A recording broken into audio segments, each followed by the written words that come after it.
जय जय श्री राधे, जय जय श्री राधे, श्री राधे।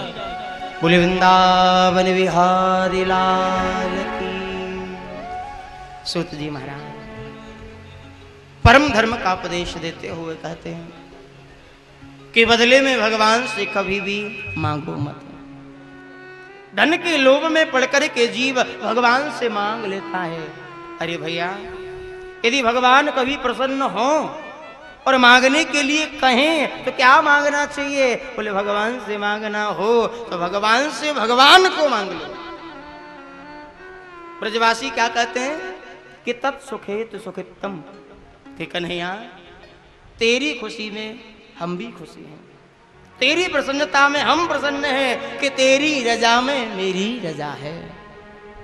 ब्रजवासी तो यहां तक कह देते हैं कि मेरे रोने से तुमको जो आए हंसी, तो मैं रो रो के तुमको हंसाया करूं। हे कन्हैया, यदि मेरे रोने से आपको प्रसन्नता होती है तो मैं तो जीवन भर रोने में बिता दूंगा, रोता रहूंगा। लेकिन आप कहो तो सही, आप प्रसन्न कैसे होगे? आपकी प्रसन्नता किस काम में है? जो ठाकुर चाहें ऐसा करो। भरत जी महाराज राम जी को मनाने के लिए चित्रकूट धाम गए। मां गंगा रास्ते में पड़ी, स्नान किया, गंगा मैया प्रसन्न हो गई और भरत से कहती है कि बेटा भरत मांग, तुझे क्या चाहिए? जो कहेगा सो मैं दूंगी। लेकिन भरत जी की दृढ़ निश्चयता, ठाकुर चरणों में, भगवत चरणों में अगाढ़ प्रेम। भरत जी महाराज को जो मांगना है वो बाद में कहा, और जो नहीं मांगना वो पहले कह दिया।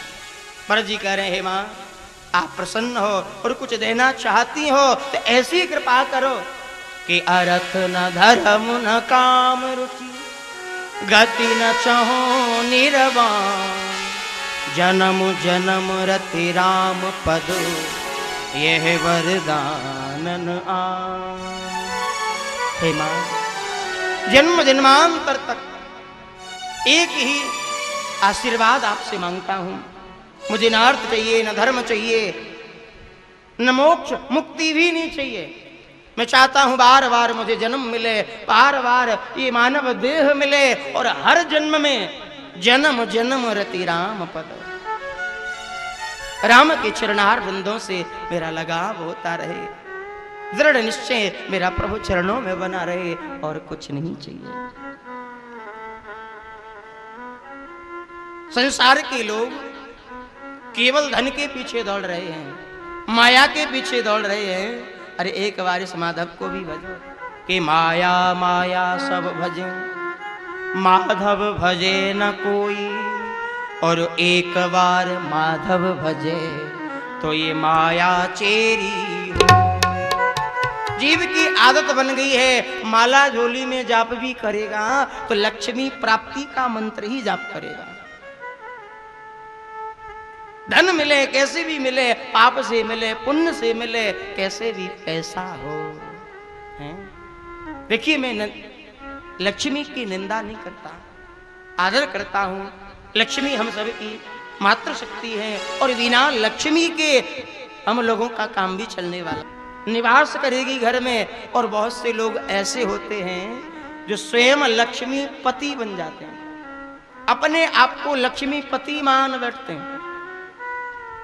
लेकिन लक्ष्मीपति तो एक ही है भैया, नारायण, और वही रहेंगे। हम पुत्र बन सकते हैं, पुत्र बन करके लक्ष्मी को भजो तो ज्यादा कृपा होगी। बालक होने के बाद स्त्री का लगाव जितना बालक से हो जाता है, पति में उतना नहीं रहता। इसलिए बालक बनकर के भजो तो ज्यादा मन, ज्यादा कृपा लक्ष्मी की मिले। लेकिन हम भगवान को तो बुलाते नहीं, नारायण का स्मरण हम करते नहीं, दौड़ रहे हैं केवल लक्ष्मी के पीछे कि धन आवे, कैसे भी पैसा आवे। पर याद रखना, लक्ष्मी के दो वाहन हैं भैया, एक है गरुड़ वाहिनी लक्ष्मी और एक है उलूक वाहिनी लक्ष्मी। यदि आपने अकेली लक्ष्मी को बुलाया तो अच्छा नहीं होगा, नारायण के साथ बुलाओ। यदि नारायण के साथ आपने बुलाया है तो भगवान नारायण के साथ लक्ष्मी आएगी, उनके वाहन गरुण पर बैठकर। और गरुण की बुद्धि बड़ी सुंदर है। जब गरुण वाहिनी लक्ष्मी घर में आएगी तो बुद्धि भी हमारी गरुण जैसी, हंस जैसी करेगी। लेकिन आपने नारायण को बुलाया नहीं, अकेली लक्ष्मी को बुला रहे हो, फिर क्या होगा? फिर लक्ष्मी अकेली आएगी और अपने प्राइवेट वाहन पे आएगी। और प्राइवेट वाहन क्या है? उल्लू। और उल्लू की वाहिनी लक्ष्मी जब घर में आएगी, उल्लू पर बैठकर आएगी तो आपको भी खूब बनाएगी। क्या आप ही कह दो, बोलो राधे राधे। गरुड़ पर बैठ के आएगी, वो गरुड़ जैसी बुद्धि प्रदान करेगी। उल्लू पर बैठ कर आएगी, वो उल्लू जैसी बुद्धि। और उल्लू रात्रि का प्रतीक है। उल्लू को दिन में दिखाई नहीं देता, रात में दिखाई देता है। उल्लू रात में ही जहां भी जाता है, रात में ही जाता है। और रात में आने वाली लक्ष्मी। और एक बात कहूं, ये 2 नंबर के जितने भी दुनिया में काम होते हैं ना, सब रात में ही होते हैं। सब रात में होते हैं, जितने भी 2 नंबर के काम। आजकल लोगों को देखो, रात भर जागना, रात में खाना, रात में चलना, रात में नाचना। संत कहते हैं कि निशायाम चरत इति निशाचरः। कलयुग का निशाचर कौन है? बोले जो रात्रि में जगे, रात में खावे, रात में काम करे। हमें गरुड़ वाहिनी लक्ष्मी घर में बुलानी चाहिए। नारायण के साथ लक्ष्मी बुलाओ। और ध्यान रखो, यदि आपने लक्ष्मी अकेली बुलाई तो ऐसा नहीं कि आएगी नहीं, जरूर आएगी। लेकिन अकेली लक्ष्मी यदि आपके घर में आई है ना, तो ज्यादा दिन टिकेगी नहीं, ज्यादा दिन तक नहीं रुक सकती। क्यों? क्योंकि यदि अकेली स्त्री अपने पति के बगैर किसी रिश्तेदार के घर जावे तो थोड़ी बहुत देर रुकती है। उसको डर रहता है कि मैं अकेली आई हूं, कि कहीं पति नाराज न हो जाए, घर अकेला न रह जाए, तो थोड़ी देर रुकती है और लौट आती है। लेकिन वही स्त्री यदि पति के साथ कहीं जाए तो उसे कोई चिंता नहीं रहती। क्यों? क्योंकि उसका पति उसके साथ है। यदि नारायण लक्ष्मी के साथ होंगे और दोनों आपके घर में आएंगे तो फिर लक्ष्मी जल्दी से जाएगी नहीं।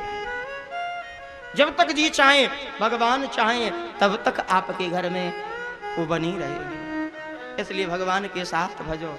और भैया, इस दुनिया में जो भी व्यवधान आता है, पारिवारिक क्लेश होते हैं, ये लक्ष्मी के कारण ही होते हैं। राम जी को वनवास हो गया, क्यों? लक्ष्मी के कारण। राजा ने जब कहा कि राम को राजा बनाया जाएगा तो कैकेयी के मन में भाव जगा कि कौशल्या का बेटा राजा और मेरा बेटा एक राज कर्मचारी। लोभ आ गया धन के प्रति, राज्य के प्रति। और ऐसा लोभ जगा कि उस लोभ में आकर कैकेयी माता ने वरदान मांग लिया कि भरत को राज तिलक और राम को वनवास। तो इसी लक्ष्मी के कारण हमारे राम 14 वर्ष के लिए वन में चले गए। तो लक्ष्मी ज्यादा यदि मन फंसा हो, अकेली हो, तो हमेशा हमें विनाश की ओर ले जाती है। व्यवधान ही हमारी बुद्धि में प्रदान करती है। इसलिए यदि ज्यादा लक्ष्मी आपके घर में है, हैं? किस किस के घर में लक्ष्मी ज्यादा? बताओ, उपाय बताऊं फिर? किसी के पास नहीं है? पेट भरेगा थोड़े ही। बोलो राधे राधे। लक्ष्मी से किसी की पूर्ति नहीं होती भैया, जितनी आवे उतनी थोड़ी। लेकिन फिर भी ज्यादा है, जरूरत से बच रही है। और ये ज्यादा है इसका पता कब चलता है? बोले जब ये बैंक में जमा होने लगे, हैं? जरूरतों से बच करके बैंक जाने लगे तो समझ लो अब हमारे पास लक्ष्मी ज्यादा बढ़ रही है। तो हमें क्या करना चाहिए? लक्ष्मी यदि ज्यादा बढ़ी है तो फिर चिंता, मन में चिंता होनी चाहिए। कैसी चिंता? बोले जैसे एक कन्या के सयाने होने पर पिता को चिंता होती है कि बेटी सयानी हो गई है, विवाह लायक हो गई है, अब इसके लिए घर वर ढूंढूं और इसका विवाह कर दूं। पिता को चिंता होती है। और उसके पिता घर वर ढूंढकर अच्छा घर वर जहां मिलता है वहीं विवाह करके बेटी को विदा कर देते हैं। बेटी भी सुखी और स्वयं भी सुखी।